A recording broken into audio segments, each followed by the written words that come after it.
Introducción a la regulación y señalización molecular. El desarrollo del embrión está controlado por el genoma, que contiene toda la información necesaria para construir a un individuo. La información se codifica en el ADN en secuencias llamadas genes que codifican las proteínas. A su vez, estas regulan la expresión de otros genes funcionando como moléculas de señal que dirigen el desarrollo. Hay aproximadamente 23.000 genes en el genoma humano, cantidad que representa apenas una quinta parte del número predicho, 100.000, antes de que concluyera el proyecto del genoma humano. Transcripción de los genes. Los genes están contenidos dentro de un complejo de ADN y de proteínas llamado cromatina. Su unidad estructural básica es el nucleosoma. Los nucleosomas constan de un octámero de proteínas histona y cerca de 140 pares de bases de ADN. Los nucleosomas se unen en grupos mediante el ADN que existe entre ellos, ADN de enlace y otras proteínas histonas. Los nucleosomas mantienen fuertemente enrollado el ADN de modo que éste no pueda transcribirse. En el estado inactivo, la cromatina se asemeja a cuentas de nucleosoma en una cadena de ADN y se llama heterocromatina. Para que se realice la transcripción, este ADN debe desenrollarse a partir de las cuentas. En este estado, la cromatina recibe el nombre de eucromatina. En la imagen se puede encontrar señalada cada una por su inicial.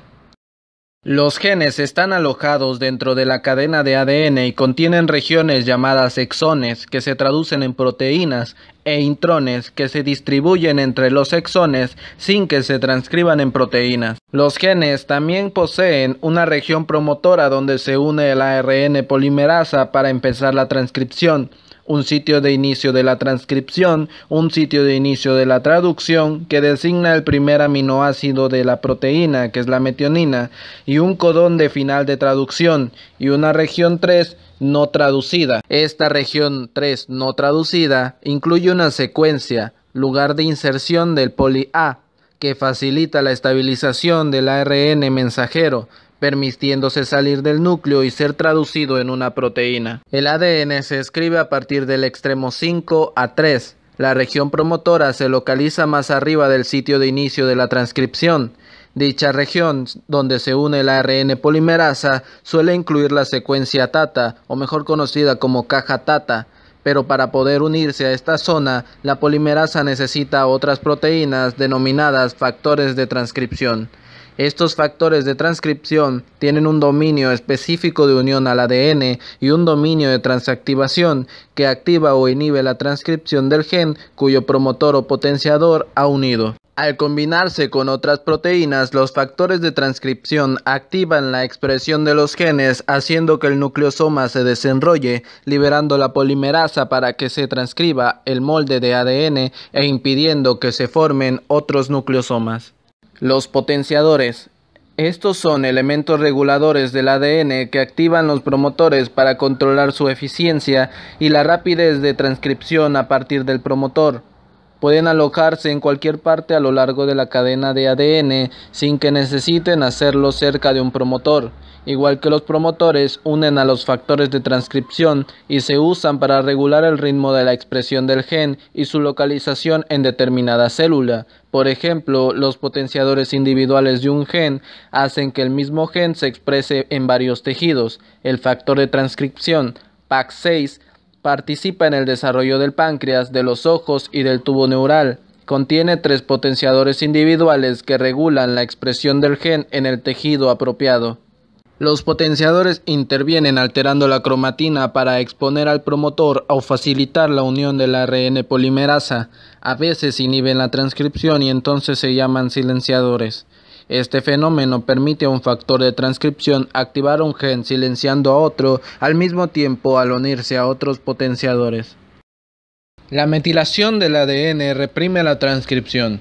La metilación de las bases de citosina en las regiones promotoras de los genes reprime la transcripción de estos, por tanto, el mecanismo silencia algunos de ellos. Por ejemplo, uno de los cromosomas X de las células de la mujer queda inactivado, inactivación del cromosoma X, por este mecanismo de metilación.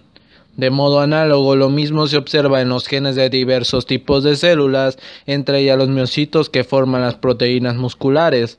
Su ADN promotor está fundamentalmente desmetilado, no así las proteínas de la sangre, que su ADN está muy metilado. En esta forma, las células pueden mantener su estado diferenciado característico.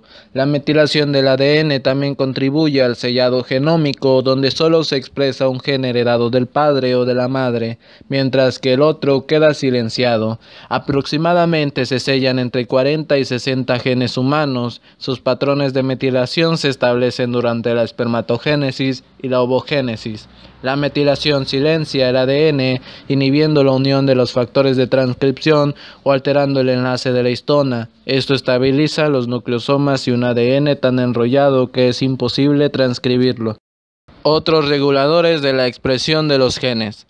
El transcrito inicial de un gen se llama ARN nuclear o a veces ARN premensajero. El ARN nuclear es más largo que el mensajero porque contiene intrones que serán desempalmados al ir pasando el ARN nuclear del núcleo al citoplasma. El proceso de empalme permite a las células producir diferentes proteínas a partir de un solo gen. Por ejemplo, al eliminar varios intrones, los exones quedan empalmados en diversos patrones, proceso denominado empalme alternativo.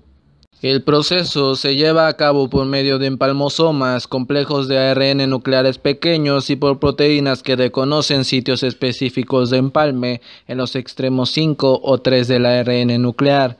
Las proteínas provenientes del mismo gen reciben el nombre de isoformas de empalme y brindan la oportunidad de que diversas células usen el mismo gen para producir proteínas específicas para ese tipo de células. Así, las isoformas del gen WT1 cumplen varias funciones en el desarrollo de las gónadas o los riñones. Aún después de traducida, una proteína puede darse modificaciones posttraduccionales que afectan a su función. Por ejemplo, algunas proteínas necesitan ser segmentadas para volverse activas, pues de lo contrario tal vez deban ser fosforiladas. Algunas necesitan combinarse con otras proteínas o ser liberadas de los sitios de secuestro o destinadas a regiones específicas de las células. Hay pues muchos niveles reguladores para sintetizar y activar las proteínas. Por eso, aunque existen apenas 23.000 genes, el número potencial de proteínas sintetizables probablemente llegue a quintuplicar la cantidad de los genes.